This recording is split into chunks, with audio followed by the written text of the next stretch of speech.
본문에서 6월절의 준비라는 제목으로 말씀을 드리겠습니다. 원래 6월절은 애굽에서 자유를 얻어서 떠나온 역사적 사건을 기념하기 위해서 베풀어졌던 이스라엘의 축제입니다. 이것은 첫째 달 14일째 되는 날에 어린 양을 잡아서 그 피를 문설주에 발라야 했습니다. 무교절은 6월절 다음 날부터 7일간 무교병을 먹으면서 지키는 절기입니다. 출애굽 때 누룩 없는 떡, 그것이 무교병입니다. 그 누룩 없는 떡을 먹은 데서 기인했는데 후에는 6월절과 결합해서 6월절이라 하는 무교절로 표현이 되었습니다.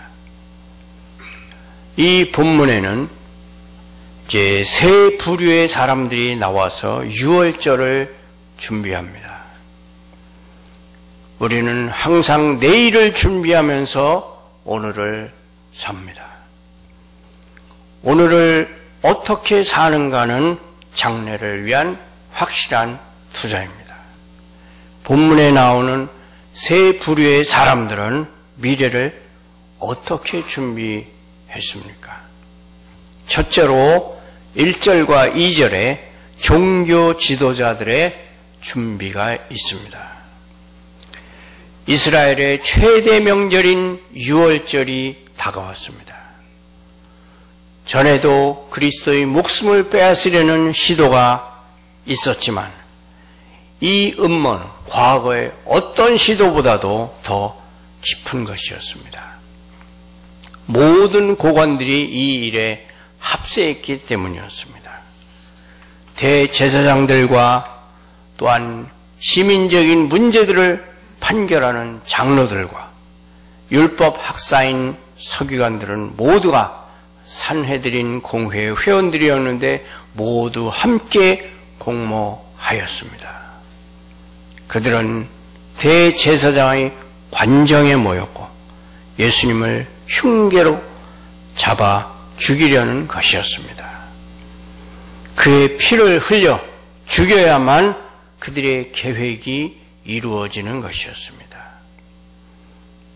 마태복음 26장 5절에는 잡아 죽이려고 의논하되 밀란이 일어날까 하노니 명절에는 하지 말자 하더라고 했습니다.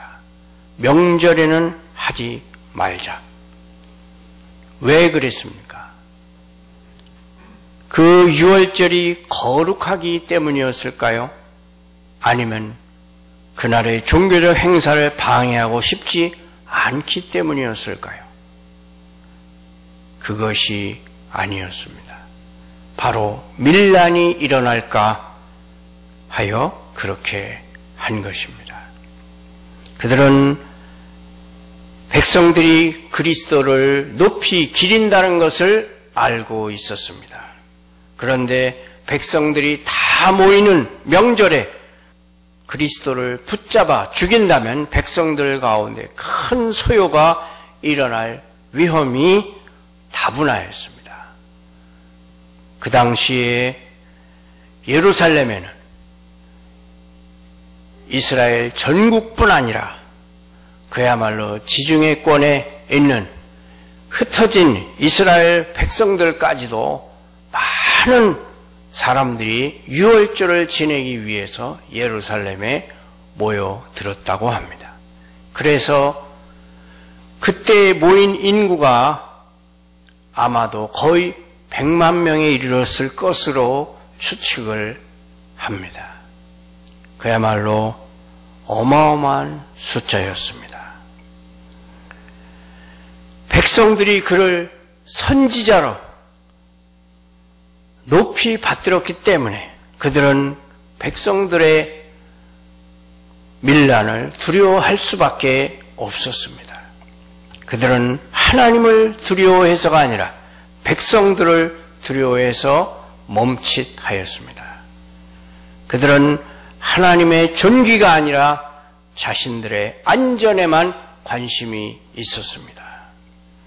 그들은 명절의 이 일을 하려고 했습니다. 왜냐하면 행악자들은 여러 명절들 가운데 하나에 맞춰 죽임으로써 온 이스라엘이 보고 두려워하게 하는 것이 유대인들의 전통이었기 때문입니다. 그러나 그들은 이번 명절에는 하지 말자 하였습니다.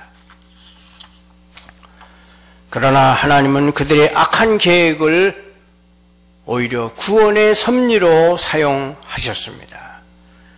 그리스도께서는 그들의 음모로 인해 유월절에 어린 양으로 희생되었습니다.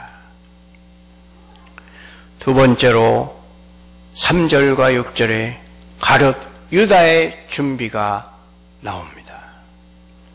사탄은 가룟 유다의 마음속에 있는 정치적 욕망과 물질적 탐욕을 이용해서 그를 조종했습니다. 가룟 유다는 유월절에 모두가 즐거워하는 날에 가장 악한 일, 배반, 배신을 준비합니다. 대제사장들이 그를 부른 것도 아니고 그에게 무언가를 제시한 것도 아니었습니다. 그들로서는 그리스도의 제자들 중 하나가 그를 배반할 것이라는 것은 생각할 수도 없는 일이었습니다. 그리스도를 따른다고 말하는 사람들 중에서 사람이 상상할 수 있는 것보다 더 악해서 기회만 있으면 그 속을 드러내 보일 사람들이 있습니다. 여기에 유다가 약속한 것이 있습니다. 내가 예수를 너희에게 넘겨주리라. 대제사장과 그 일행들이 그리스도를 대적하여 음모를 꾸미고 있었는데 바로 이것이 그들에게 절실히 필요한 것이었습니다. 그들은 대중 앞에서는 감히 그와 실랑이 하지 못했고 그 외에는 그가 어디 있는지 알지 못했습니다. 이런 상황에서 가룟 유다가 와서 스스로 그들을 돕겠다고 나선 것입니다. 관원들은 그들의 권력을 이용해서 그가 그들의 손아귀에 있을 때 얼마든지 그를 죽일 수 있었으나 제자 외에는 아무도 그를 배반할 수가 없었습니다. 사람들이 신앙에서 크게 올라갈수록 또한 그들이 신앙을 연구하며 그것을 섬기는 일에 더 많이 헌신할수록 그들의 마음이 하나님과 올바르지 않으면 악을 행할 기회가 더 많아지는 법입니다. 유다도 사도가 아니었다면 배반자가 될 수 없었을 것입니다.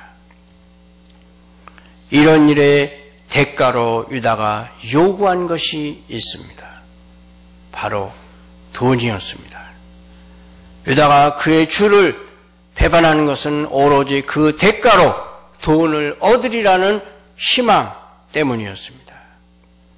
그리스도께서는 처음부터 그가 마귀라는 것을 아시면서도 그에게 아무런 빌미도 제공하시지 않았습니다. 오히려 그는 다른 사람들과 똑같이 그를 친절하게 대하셨고 그에게 치욕을 주어 그를 불쾌하게 만드는 일도 하지 않으셨습니다.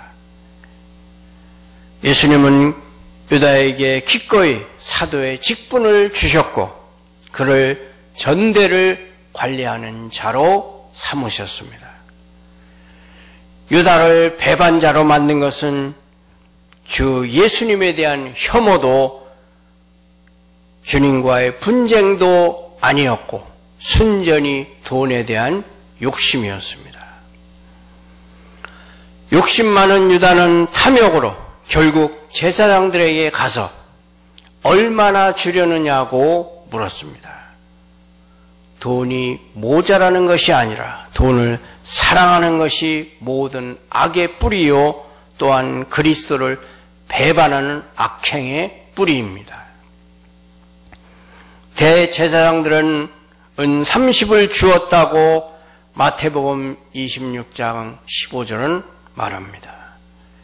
율법에 의하면 은 30은 종의 평균 매매값이었습니다. 이것은 스가랴서 11장 12절의 예언을 성취한 것입니다.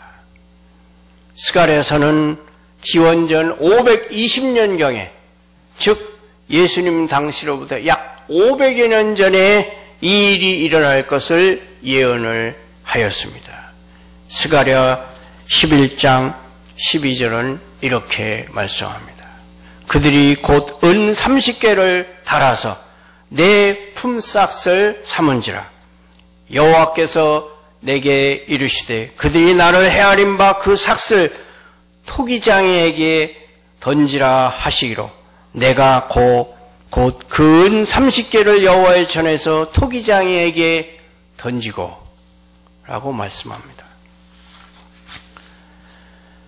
6절에 유다가 허락하고 예수를 무리가 없을 때 넘겨줄 기회를 찾더라고 말합니다. 유다는 어떻게 하면 그 일을 효과적으로 행할까 하여 머리를 짜내기 시작합니다. 죄를 범할 기회를 찾고 악행을 꾸미는 것은 지극히 악한 일입니다. 이는 사람이 계획적인 악행에 온통 마음이 가 있다는 증거이기 때문입니다. 또한 그 일이 아무리 악해도 한 번 발을 들여놓은 자들은 그 일을 계속해야 한다고 생각합니다. 그 악한 거래를 행한 후에도 유다는 회개하고 돌이킬 시간이 있었습니다. 그러나 대제사장들과의 계약으로 인하여 그전보다 마귀가 그를 더 강하게 사로잡게 되었고 마귀는 또한 그에게 주님께는 잘못하는 것이지만 이미 약속을 했으니 반드시 지켜야 한다고 이야기하고 있었습니다. 우리는 역사에서 이런 유다 같은 배신자들을 가끔 보게 됩니다. 우리 조선시대의 역사에도 그런 인물이 있습니다. 충주에 가면 두 사당이 있습니다. 바로 사육신 박팽년의 사당과 그리고 임경업 장군의 사당이 있습니다. 여러분도 아시는 바와 같이 박팽년은 사육신의 한 사람입니다. 사육신은 세조에 반대해서 모사를 꾸며서 단종을 복위시키려고 한 사람들입니다. 거사 당일에 함께 거사를 꾸몄던 김질이라고 하는 자가 배신하고 결국 그 사육신은 모두 다 죽게 됩니다. 그로부터 190년 후에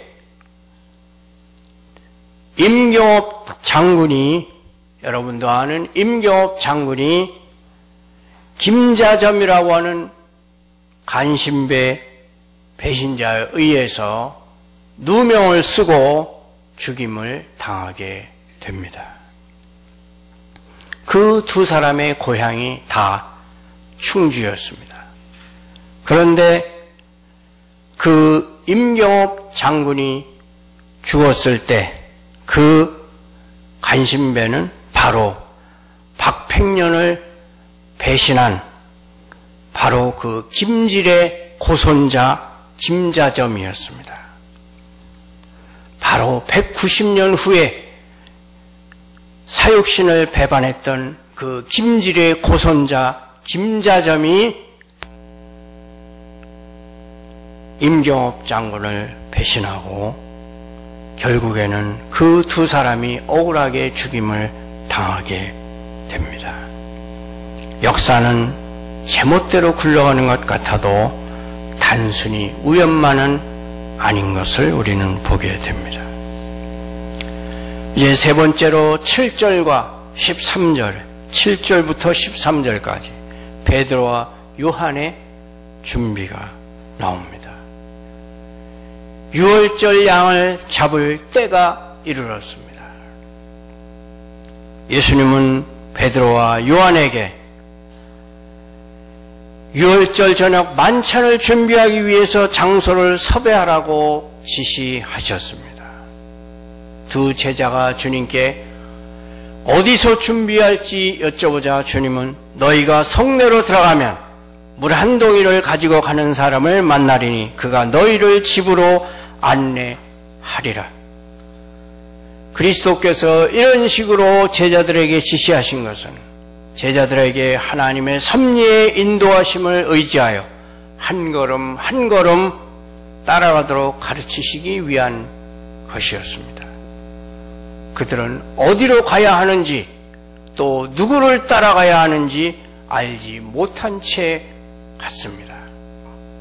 집에 도착해서 그들이 집 주인에게 방을 보여달라고 하면 주인은 흔쾌히 방을 보여줄 것입니다. 제자들은 그리스도께서 그들에게 말씀해 주신 대로 안내자를 만나서 집으로 가서 방을 보았습니다.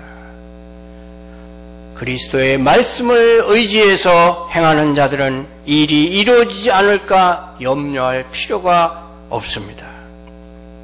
제자들은 그들에게 주어진 지시를 따라서 유월절을 지키기 위한 준비를 완료하였습니다. 같은 유월절을 준비하면서도 한 부류는 죽음을 계획했고 한 사람은 배반을 준비했으며 나머지 한 부류는 주님의 말씀대로 순종했습니다. 유월절을 준비하는 풍경이 다 다릅니다. 시간을 복수의 기회로 보는 사람, 시간을 처세의 기회로 삼는 사람, 그리고 시간을 순종과 헌신의 기회로 보는 사람이 있습니다.